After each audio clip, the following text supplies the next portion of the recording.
Hello everyone and welcome to a new video on the channel. My name's Adam and this is the second part of my two video series of ranking books from Beast Quest from worst to best. This is the last video was ranking the first book of each series from worst to best, and this is ranking the finale of each series. So straight away the finale should be better, right? Well, good news is most of them are. Most. Some are kind of bad. Some are kind of disappointing. Some are great. This is my opinion, so please remember, yours is probably not going to be the same as mine. But please in the comments below which series has your favourite finale in it. I will read them, I'll comment on them. Don't know what I'll say, but I will not disrespect your opinion. Just like people, yeah. I will not disrespect your opinion like people disrespected my opinion of Silver beating Serpio. Okay, I'm sorry, that's the last time I'm going to say that, okay? No, sorry, Serpio beating Silver. Sorry, that's the last time I'm going to say that, okay? I just find it hilarious that I got so much hate for that. Sorry, I got an itchy nose today. Let's get right into this. So we're going to start things off with my least favourite with the series that cannot catch a break. It really... Okay, this series... Okay, I'm going to say cannot catch a break. It was last place in the last episode.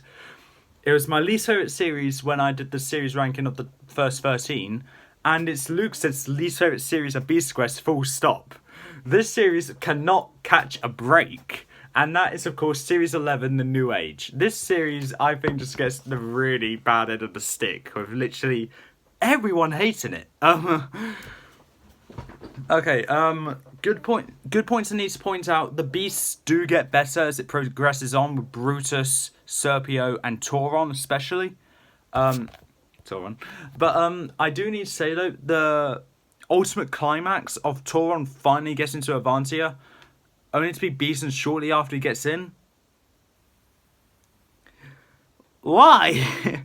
Why? Okay, so you technically completed your goal, Kenza, send your beast to Avantia. But your second goal was to bring Avantia to ruins, and you failed. Gold star, I guess? Sorry, silver star, because you've done part of your job. Yeah, it just feels a bit underwhelming, like, hey, I'm finally in Avantia. Oh no, there's the Master of the Beast. Okay, time to die now. Oh god, there's a few other stuff about here. The story was a bit all over the place, especially in Tarek and Flamar. But some of the beasts make up for it, and it ended on a part that kind of makes sense. But it was just kind of random. Like, I think the series would be better off not existing. Like, some of the beasts, yeah, they can exist. But I think this series is personally better than not existing. It's pretty much Series 1 updated in a bad way. Oops. That's basically all I can say about it though. Because it's not bad, but it's, well, sorry. It's not good, it's not great, it's not okay, it is bad. Moving on. Now this series cannot catch a break from me. This is my least favourite series, and that's Series 16. Now Series 16, like I said in the last video, it rehashes that whole, ooh, animal going bigger, turning into a beast kind of thing that Series 9 did and Series 3 did. This one done it for the entire series, literally the entire series. But the thing is, the plan I think that the main villains had, Kenza and Sanpeo, was kind of pathetic, really. Yeah, trying to rule over Gwildor by ransacking it and having the Emperor turn a blind eye to it. But it's just stupid. Like, there are so much better plans, and why couldn't they have just gone straight for the Broken Star? No, they have to distract Tom so Sanpeo can get arrested, lose his hair, and not be seen until what I believe is just before Series 21, where he gets killed by Vorak. Sanpeo gets a really bad end of the stick here. Like, why is Sanpeo so hated? I know he's not great, but still. Like with Series 11, the story just felt all over the place. The beasts were not really that compelling. And the only good thing it really has going for it is that it sets up Series 17 quite well. Now, moving on to Series 8, The Pirate King. Now, this one definitely has a ends on a sour note. It starts off great with great beasts like Balisk, Hecton, Coron, and then it goes on Skip Torno. Then it goes on to Kronos, which are also all great beasts. Then it goes to this.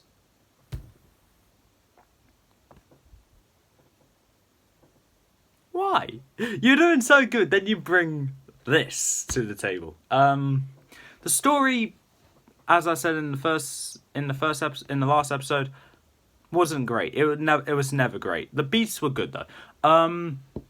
It was kind of all over the place. Yeah, it was kind of all over the place really, if I think about it.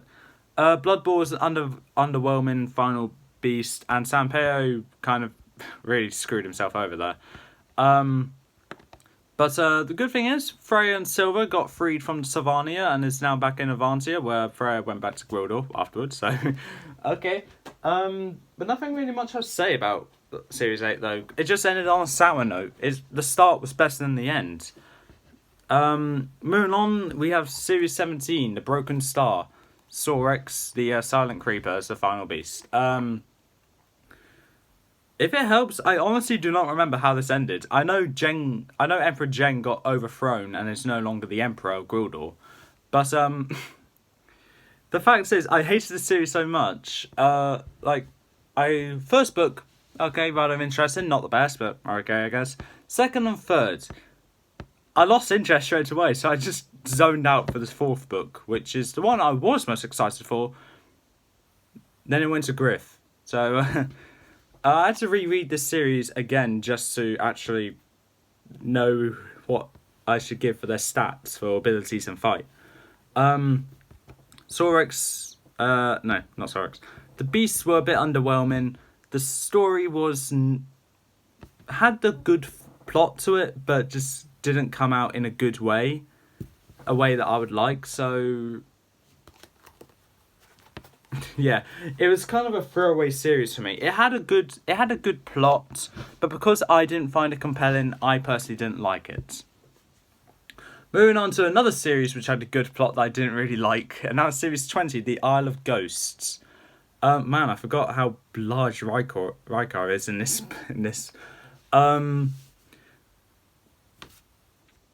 I don't know what to say, really, because these beasts are said to be the most powerful, most evil ghost beasts of them all, and two of them are actually good. If they're evil, then why are two of them good? I don't really know what I should say, because they're not overly amazing. I guess Akira and Rykar are okay. But the story, it had a good plot, like I said, it has a good plot, but I think the execution of it was not good, and it kind of ended on a sour note. Like, the middle of it was better than the end. And like with Tauron, Rykar got to Avantia, then got killed shortly after. They really like killing off a beast as soon as they get to Avantia, don't they? Next is Series 18, The Trial of Heroes. Now, personally, the plot was a recycled Series 13, so already not great. But I will say though, the end was kind of okay actually. It had Amelia's uncle Dre finally revealed himself as Jezrin, which was good because that was something that I wasn't expecting personally, and that's it really. But it was just kind of a bit boring though. Like throughout the series, it was always kind of boring. Carixa was just the saving grace, and it wasn't an amazing saving grace. The story ended on a good note with Amelia being friends with Tom, and we haven't seen Amelia till Vorak, where she finally became Mistress of the Beast. That's it. That's actually all I can say about Series 18. There's nothing else to say about it. So, like the others, it was a bit lackluster, but the end was actually better than the beginning. Moving on to Series 3, The Dark Realm. Now, this one suffers from bad beasts, but a good story. Now, even though I like Naga, it's not a good series. Even though I like Naga and Sting and Cayman to an extent, I need to be honest, like, this is not a great batch of beasts. Like, there are only a few saving graces, but that's it. The story was mediocre, I guess. Go into the realm, save the good beasts, and then leave. But it just felt a bit underwhelming, in my opinion, because I'm going to regret saying this, even though the end is better than the beginning, I personally preferred the beginning as I found it a bit more compelling. I'm going to regret saying that. But, yeah, that's just my opinion, though. Sting was a great final beast, I guess, and the original human to beast thing. But, was it great? No, it wasn't. It wasn't great. It wasn't bad, though. It was just mediocre. Out of the first 3 seasons, it was definitely the worst. Moving on to series 14 now, The Cursed Dragon. Now this one was a rehash of series 1, and even ended with a phoenix like the series 1 did. But I will say though, it had an amazing battle where the beast finally became public to Avantia with Vedra versus Crymon. One of them was possessed. I think it was Vedra that was possessed. Which is something I actually found kind of intriguing because I loved that so much. But that's pretty much all it had going for it. The final fight was good. The story, not as good as Series 1, better than Series 11. And that's it. The beasts weren't exactly anything to write home about either, so that's also something else.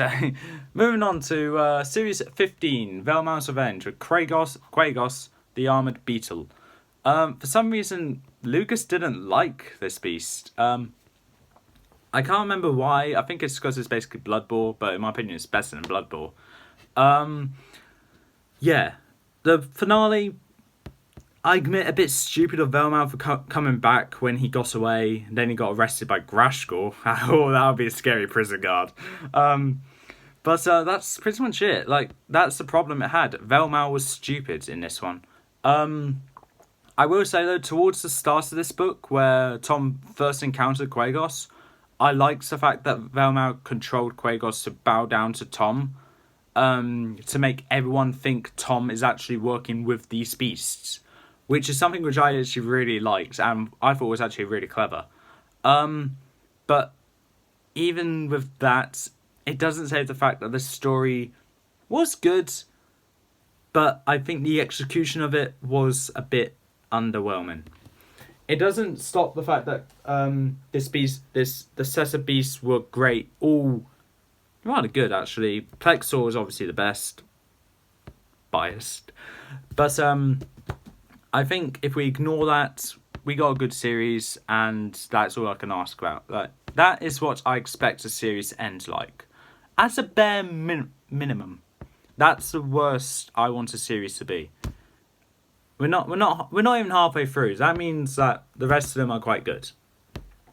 Next is series 21, and this one, this is the book where, well, this is a story where Marvel makes this ultimate comeback, and he's ready to cause more havoc for the future seasons to come. And also, Tom realizes that if he kills Leipida, then that means the rift will open and all of the beasts of the Netherworld will come out.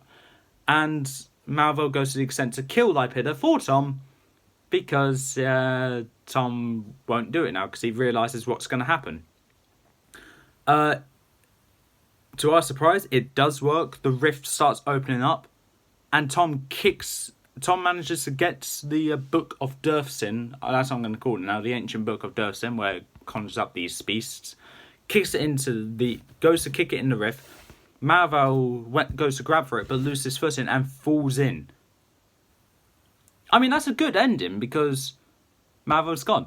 But if you're going to bring back a very popular villain in Series 20, have him officially return in Series 21, but then also kill him again.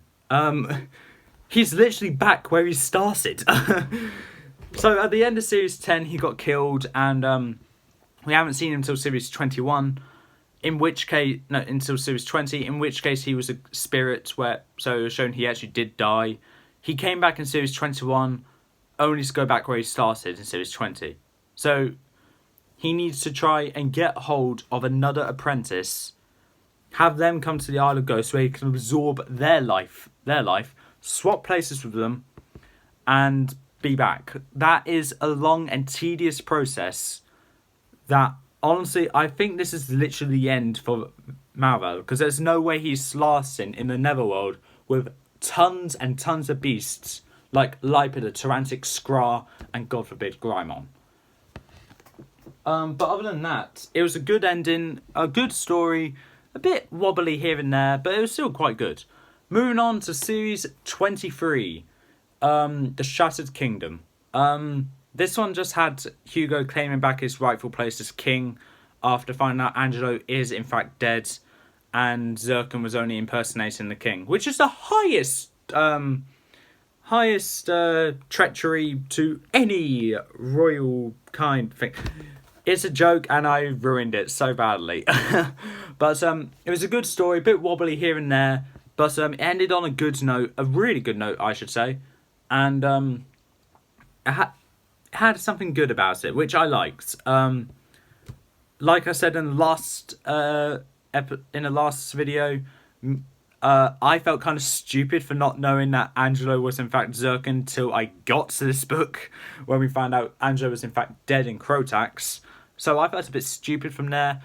I think Lucas didn't know it until he got to this book either, so idiots unite. But it was something that I think we should have saw coming, and since we didn't, but it was a good story, great execution, bit wobbly here and there as I said, but better ending compared to the beginning. Yay! Next is series 22, The Lost Beast of Makai. Now this one was more of a... Now this one actually had Tom going to the villains instead of the villains going to Tom. That was something that I liked. The beasts were all solid throughout the entire series. They were amazing, actually.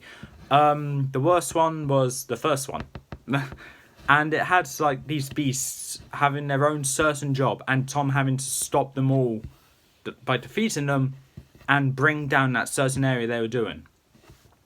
And Rhea was so close to completing her goal with having her ships already flying, setting sail for Avantia, and then having Tom get onto the boat, bring Nasefa up with him, and then just have a brawl happen there where the leading ship went down that controlled the others, where they went down as well.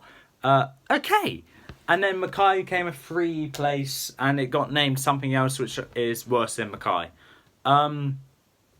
It's a solid end, but if anything, not as good compared to the others here. I believe, hold on, 4, 5, 6, 7, 8, 9, 10, 11, 12. Yeah, we got 12 books remaining, so we're halfway through this list.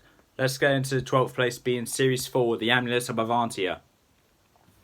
Now, considering this is a ranking based on the story, you should not be surprised that Series 4 is actually this high up. So, Series 4, as I said multiple times, is terrible compared to Beasts, but compared to story, it excels really well. The end basically had Taladon come back to life, which is something, well, not really come back to life, but return, which is something which I appreciate and like, along with the whole story being consistent throughout the entire series. Some bumps here and there, but none of which really stirred me from the fact that this series is quite good. Anything negative to say about this? No, not really. It was just a solid story throughout, and this is one of few seasons that are not focused on the beast. They're more focused on the actual story as a whole. Moving on to Series 12, The Darkest Hour. Now, even though I said multiple times the beasts get better as the story goes on, the beasts get better as it goes on, but the story unfortunately does not get better as it goes on. The story starts losing me towards the end. but it doesn't change the fact it's still a great series. It had the lightning beasts in 3 different realms, which I like. Chaonia, Gwildor, Avantia. Final one in Avantia. But that's it, really. The story was alright. It eventually had Adaro go to the Circle of Wizards for court, basically, for using the lightning path. But I don't think that was in this book. I think it was in Skurrik, actually. So, yeah, it just ended with the kingdoms being back to normal, the world not ending, and that's it. That's literally all I can say. Moving on to Series 9, The Warlock's Staff. It ended on a good note, really. Like, it starts off a bit rocky, but got up to be rather good. Ended up to showing the beast that can really take care of himself by actually eating Malvel, but not digesting him in time, though. And then it eventually had Malvel end up being trapped in the Eternal Flame, which is not really a prison, but kind of a prison, if that makes sense. Yeah, Malvel stuck in the Eternal Flame, guarded by Torpix. He somehow got out in Series 10. It just sets up Series 10 for what it's about to do. Not officially sets up Series 10, but builds up to the ultimate climax that's coming up in Series 10. Up next is Series 7, The Lost World.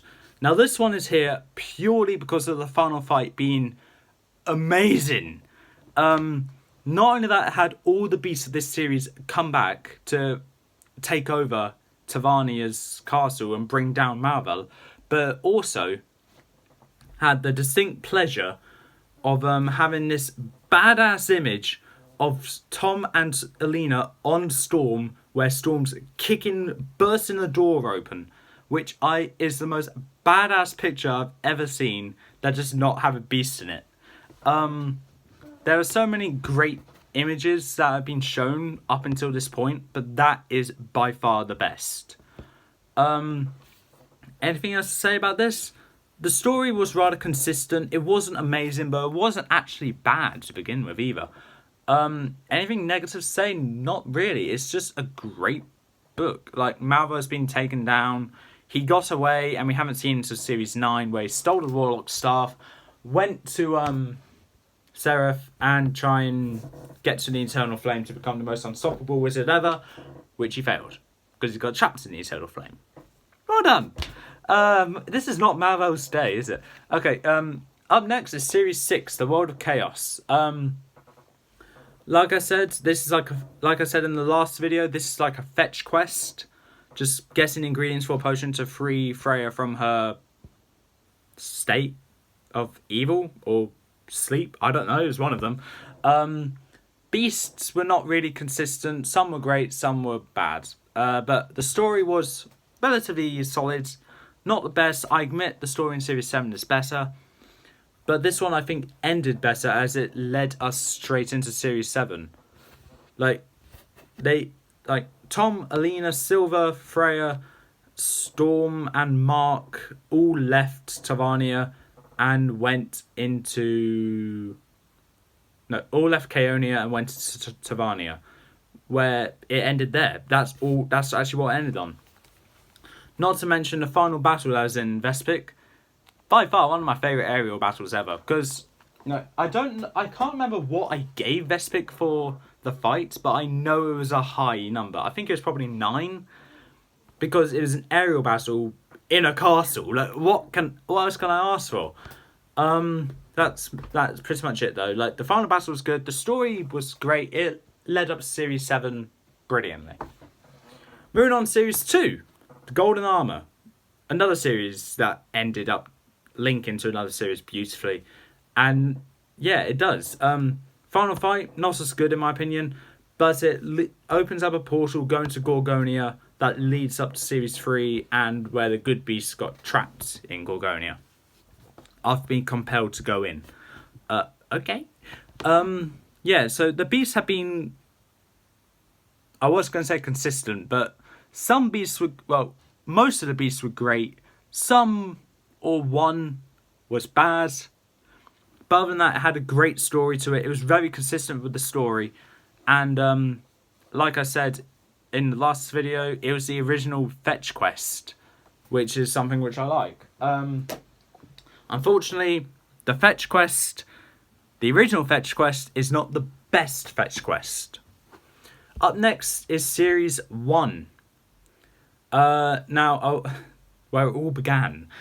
Series 1, in my opinion, is actually a really solid series. The story is very consistent. The beasts, we don't talk about them, but two of them we don't talk about. But other than that, the beasts are okay, I guess. The story is very consistent, and it had Malvo falling into a volcano, but at the end, it hints at Malvo being alive, where Tom is at this parade, and he sees in the corner of his eye a hooded figure looking up at him, but not really showing his face, I guess. Like, sets in a bit of mystery there. It's like, oh, he might be alive. The story doesn't end here. Which is something which I like, and kind of links to Series 2 quite well. In my opinion, not as good as Series 2 links Series 3, or Series 6 links Series 7, or other seasons links to the next series, but it's still quite good. The story, as I said, was very consistent, and it was just Tom finding his roots. It was the origin story of Tom and his crew, let's say. It's not really a good word to say. Okay, so now at the top 5. Now, 5th place to me wasn't really much of an argument, as the others, in my opinion, the other endings, I believe, are better. And this one, I was not sure where to put it. And I had a similar problem when it came to the start of the series as well. I didn't know where to put it. So I put the start of the series in the middle. And I'm putting the end of it towards the end. Series 19, The Kingdom of Dragons. I had trouble, like I said, I had trouble putting this down where it should be. Because it's a very solid series. All the beasts are good, the story's good. But I was having trouble where to put it based on the ending. Which was basically Jessamine finally gets into the Well of Power, where he gets his powers stripped from him, from the Well of Power, and then burnt to a crisp from Stritor. I ended up putting it up here because Jessamine had this almighty plan, where it was so close to working, only for it to not work, not because of something that Thomas done, but because of his actions throughout his own life, bringing him up to this one point where he gets executed on the spot. Basically, he's not worthy. He's not worthy, which is something which I like, and is why he's up here so high, because having his powers taken from him, his ultimate goal and ambition backfire on him, is something that I found A, hilarious, B, ironic, C, there isn't the C, there's just A and B, hilarious and ironic. 4th place, we have Series 24, Blood of the Beast. Now, this series was solid throughout the entire one, hence why it's my favourite at the moment. The story was also great, and the final beast was Tom. I think it's the reason why it's this high, A, it was a consistent story, B, ended on a great note, and C, it had Tom basically get confirmation from Tanner, the first Master of the Beasts, that he's a worthy descendant of him, which is something which I found kind of heartwarming, if anything, and and also kind of fulfilling, wholesome, which is something that I liked. And this series wasn't focused on Tom for once; it was focused on Alina and Daltek, which is something I want to see in more seasons. As, like, if anything, Tom gets every ounce of attention. Like, it's lucky for Alina to even get a book dedicated to her. But an entire series. That's great. And it shows that time is changing, and I hope to see other seasons or books dedicated to other people. Have a whole series dedicated to Silver. Speaking of which, where is he? I got 3 specials left to read, and I still don't know where he is. Like, he disappeared again. Where is he? I personally think he died at some point. Lucas thinks he's at King Hugo's palace doing God knows what. So he's either retired or died, because I do not know where he is. Okay, now that's to the top 3. Third place, this was a hard choice, but I ended up going with Series 13, the Warriors Road. This ended up on a rather dark and twisted bit where Tom slowly started to become evil, and Adaro gets stripped of his powers. Also, the final beast here was a shapeshifter which was able to deceive Tom up until the point where he got found out about the whole pie thing that his aunt makes. And one last bit, the fight was throughout the entire book, and that is something I love about some of these books, because the fight is throughout the entire book, which is what I like. Anything negative to say? No, there isn't actually anything negative to say. The beasts were consistent, the story was consistent. It only fell back because, in my opinion, it's not as good as the others with the finale. But that doesn't change the fact it's a great series. Now, if you're keeping track, you know exactly what 2 seasons are left. But these 2 seasons are easily the best when it comes to the end. One where Tom finally gets proven worthy as Master of the Beasts, and the other, well, the other, it's just a great ending, full stop. And let's get into second place, which is Series 10, Master of the Beasts. As I said, this is on a sad but kind of wholesome note. This is where Tom proves himself finally to the Golden Armor as Master of the Beasts. Unfortunately, Taladon did have to die in order for Tom to prove that, which is kind of upsetting because I actually like Taladon. The beasts were consistent throughout the entire series. Some were a bit low on the spectrum. The story was very great. It was one of the best stories. There's nothing really pulling it down, really, apart from Taladon had to die in order for Tom to prove himself worthy, which is something for the story to progress and get 14 more seasons after this series, which are just as good. However, because Taladon had to die, that's probably why it's second place, but also because the villain won in this series. First place is Series 5, The Shade of Death. And the main reason why it's here, not because it has consistent beasts, not because it has a consistent story, not because the final fight was good, not because Freya was Tom's mother, which was Velma's henchman, but because the villain actually won.